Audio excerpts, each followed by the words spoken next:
சிவார்ப்பணம், திருவருளை துணை, அறம் செய்ய யாதும் ஊரே யாவும் அப்பமையை முன்னிட்டு சிறப்பு சமாதான கூட்டமாக நடைபெற்றுக் கொண்டிருக்கிறது. இதில் வருகை தந்துள்ள தாய்மானவர் ஞானசபை அறக்கட்டளையின் செயலாளர் கணம் பொருந்திய பொன்ராஜ் அவர்களும், பொருளாளர் கணம் பொருந்திய அஜித்குமார் அவர்களும், திருச்செந்தூர் கலைத்தலைவர் கணம் சி பாலமுருகன் அவர்களும், சமாதான கூட்டத்திற்கு பங்கேற்றுள்ள இளைய நண்பர்கள் அவர்களை மனமார்ந்த வணக்கத்தை தெரிவித்துக் கொள்கிறேன்.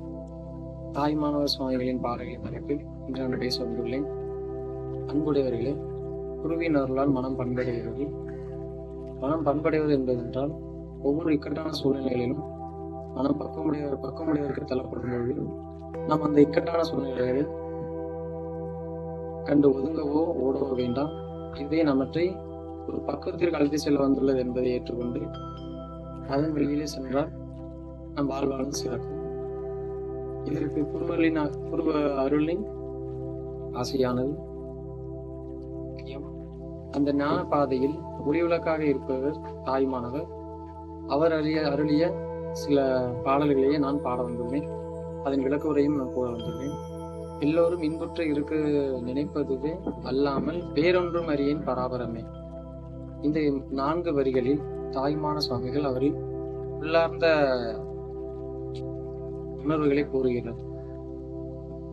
நான் மட்டும் நன்றாக வாழ வேண்டும் என்று அவர் நினைப்பதில்லை. உலகில் உள்ள எல்லா உயிர்களும் இன்பமாக இருக்க வேண்டும் என்பதை அவர் பிரார்த்திக்கிறார். இதே சிந்தனையைத்தான் நமது சபையும் வலியுறுத்துகிறது. மனிதனை நேசிப்பதும் உயிர்களை மதிப்பதும்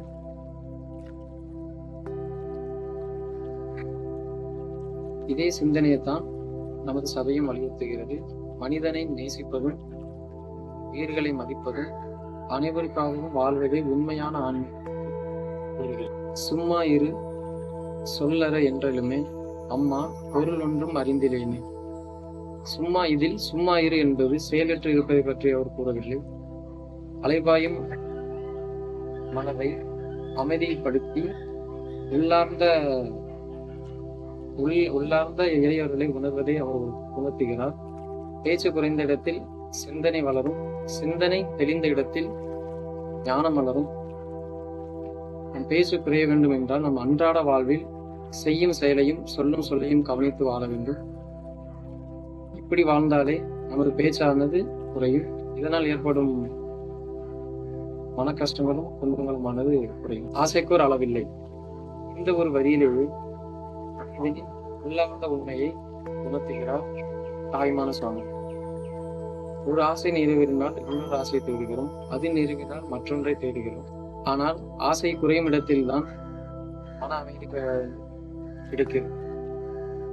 அதற்காக ஆசைப்படாதே என்று நம் சபை வலியுறுத்துவதில்லை. ஆசைப்படு, ஒரு அடி எடுத்து வைப்பதற்கு ஏற்றவாறு ஆசைப்படு. இங்கிருந்து 1 கிலோமீட்டர் தாண்டி எடுத்து வைப்பதற்கு ஏற்றவாறு ஆசைப்படாதே. இங்கிற ஆசை மட்டும் வைத்துக் கொண்டு அதை நாம் நிறைவேற்ற இயலாது. அதற்கேற்ற செயல்பாடுகளும் வேண்டும், இறையர்களும் வேண்டும். இதைத்தான் கூறியுள்ளார். எப்பலத்தான் இங்கு எதைத்தான் சாப்பிட்டோம், உப்பளமே வெல்லும் நூலும் அது கொண்டு அம்பளவா என்று. என்னுடைய தனிப்பட்ட முயற்சிகளை வைத்து மட்டும் இவ்வுலகில் எதைத்தான் சாதிக்க முடிந்தது. அதே போல் வெறும் இறையருளை மட்டும் வைத்துக் கொண்டு எந்த ஒரு செயலிலும் ஈடுபடாமல் எல்லாம் கிடைக்க வேண்டும் என்று ஆசைப்படுவது முட்டாள்தனம். இறையருளும் வேண்டும், அதற்கு ஏற்ற செயலும் வேண்டும். அன்புடையவர்களே, தாய்மானவர் பாடங்கள் படிப்பதற்கு மட்டுமல்ல, அவை வாழ்வதற்கானவை. அன்பை வளர்ப்போம், அமைதியை பேணுவோம், ஆசையை குறித்து அறத்தை வளர்ப்போம். குருமார்கள் காட்டிய ஞான வழியையும் தாய்மானவர் காட்டிய மௌன வழியையும் பின்பற்றி இறை உணர்வை அடைவோம். சிவார்ப்பணம், பொருளை துணை, அறம் செய்ய விரும்பு, யாதும் ஊரே யாவரும் கேள்வி.